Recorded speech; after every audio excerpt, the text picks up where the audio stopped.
Hello viewers, how are you? Hope all of you are fine and getting prepared for upcoming NET exam. Today I came with some important questions from geomorphology which are trending in almost every year. So in this video I have listed such questions that are most frequently asked in every year. Very common but very important questions. So when you prepare the geomorphology, you must have to ready these questions. So let's start.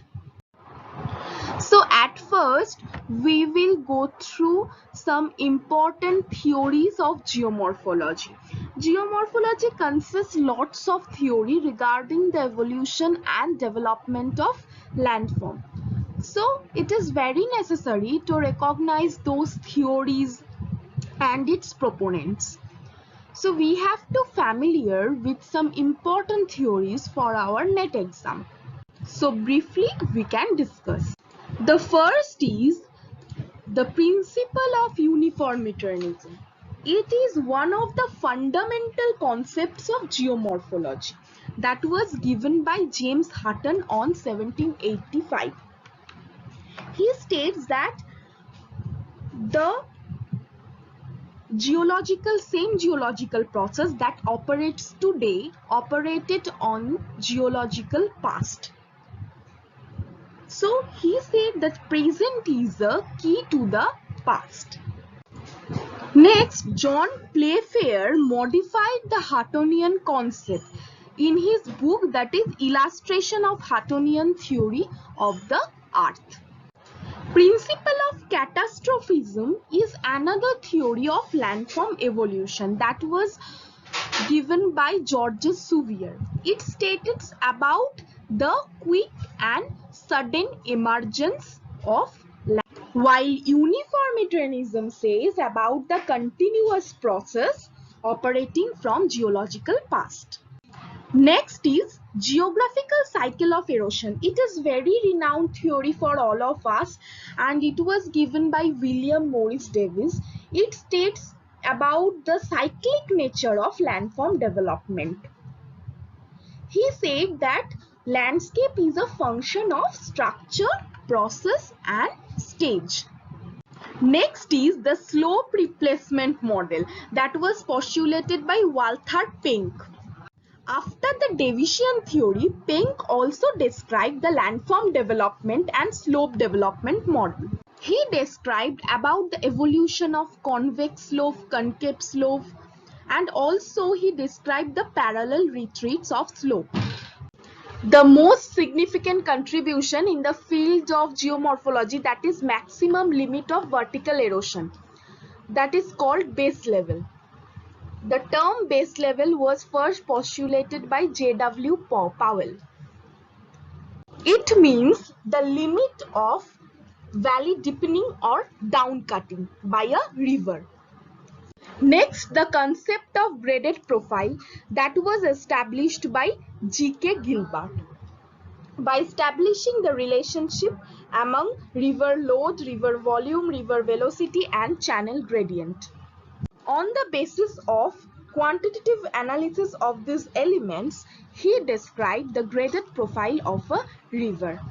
The next important term is concept of isostasis. That the term was first used by C.F. Dutton to denote the equilibrium condition of upstanding and downstanding land masses of the Earth's surface.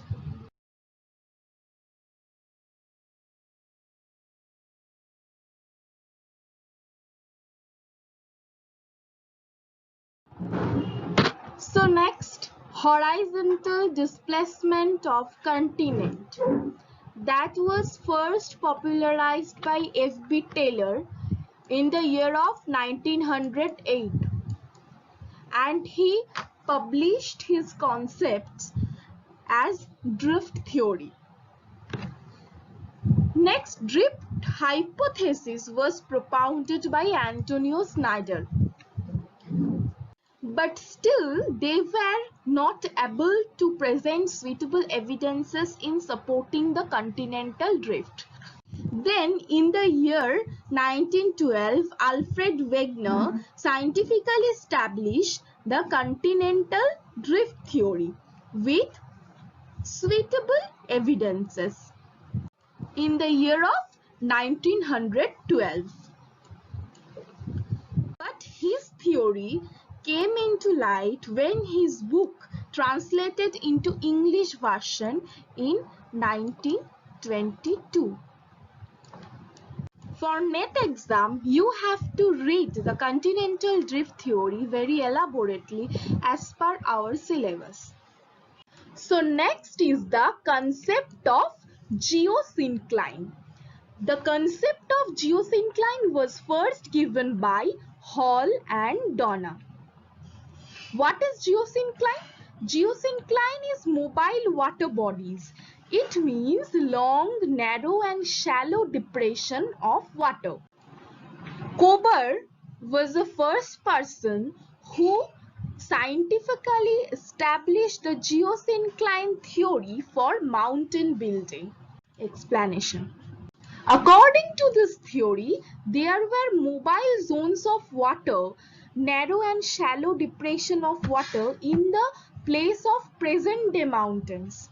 He called it as geosyncline. These mobile zones or geosyncline are surrounded by rigid masses that is termed as cratogene by Kober.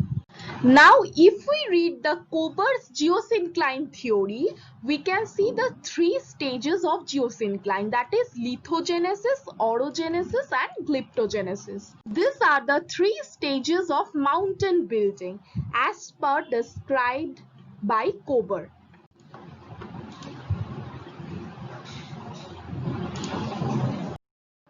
So therefore, different theories of mountain building has been established.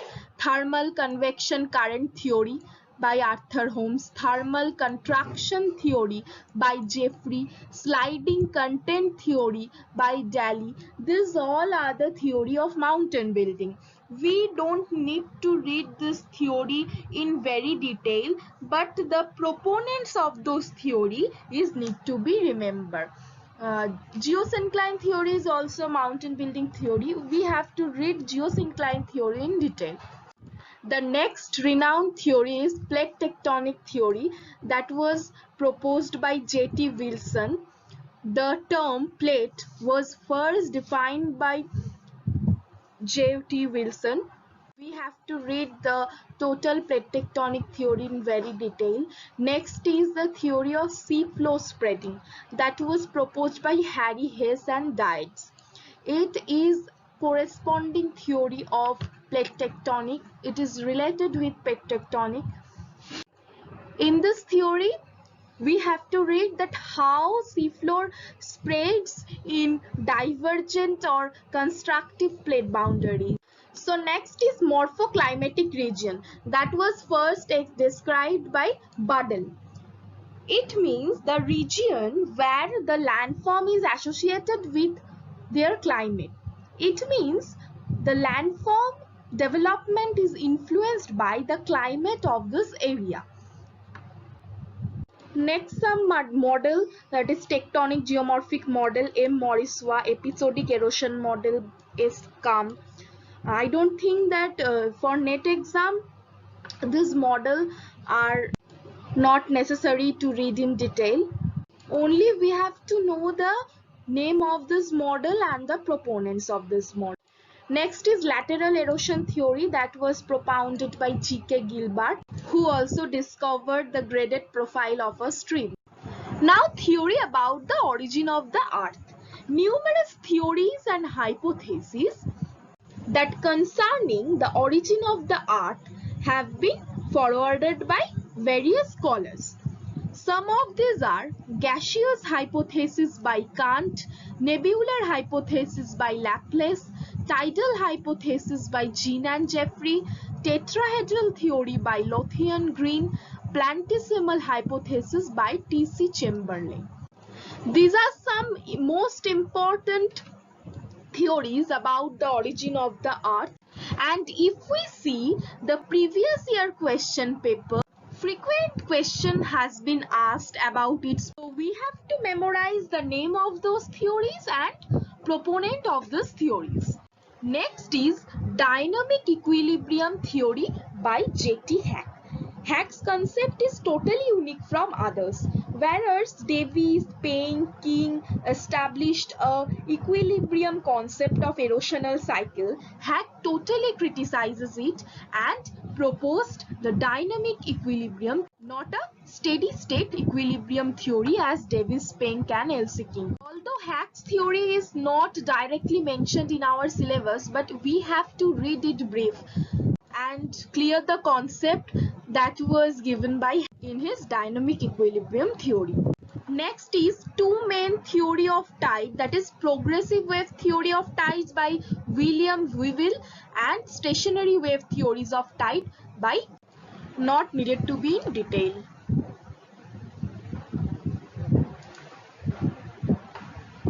So here I have prepared a chart where some famous geomorphologists and their book are arranged in this chart.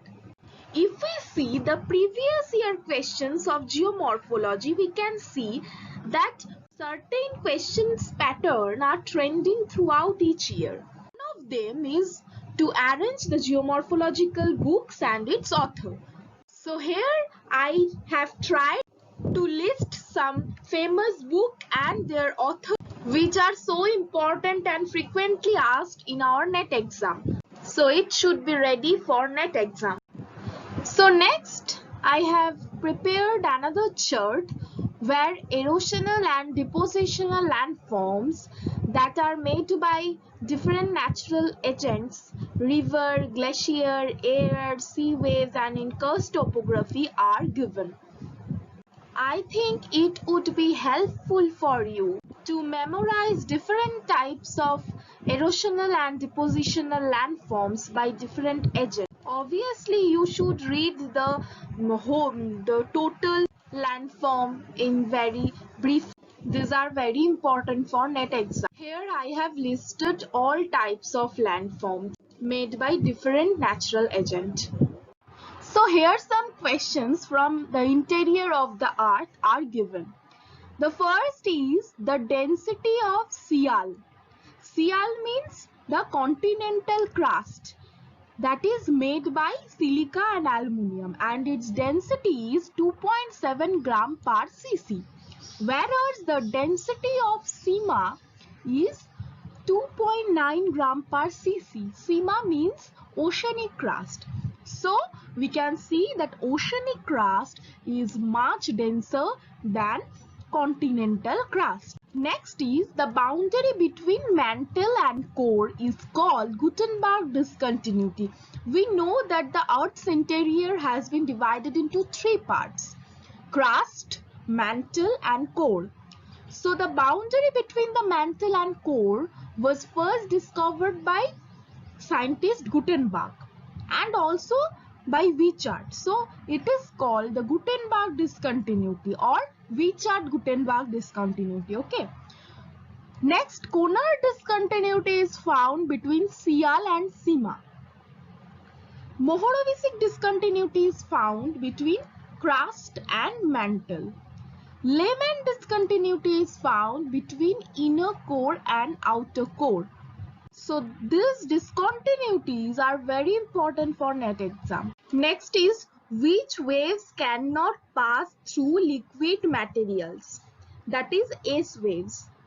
We know that three types of waves mainly travels through the earth layer, that are primary waves, secondary waves and surface waves, P waves, S waves and L waves. Among these, P waves can pass through all the medium, solid, liquid and gases. But S waves cannot pass through liquid material. It only pass on solid and gaseous material. So S waves cannot pass through liquid materials. Which waves are responsible for most of the destructive forces of earthquake? Among these three waves, L waves, which means surface waves, these are the most responsible for the destructive force of the earthquake. Here, I have prepared a small chart. As per syllabus, we have to ready all the theories regarding the normal cycle of erosion. Now, in every theory, the erosional cycle ends with the eroded plain. For an example, in Davysian theory, the entire landscape is transformed into an eroded plain on last stage. That is called peneplain. Peneplain is a low-lying surface that is found in the old stage. L.C. King called it peneplain in his theory. King's theory is actually for semi-arid and savanna climate. So, the extensive low-lying surface in semi-arid area is called peneplain.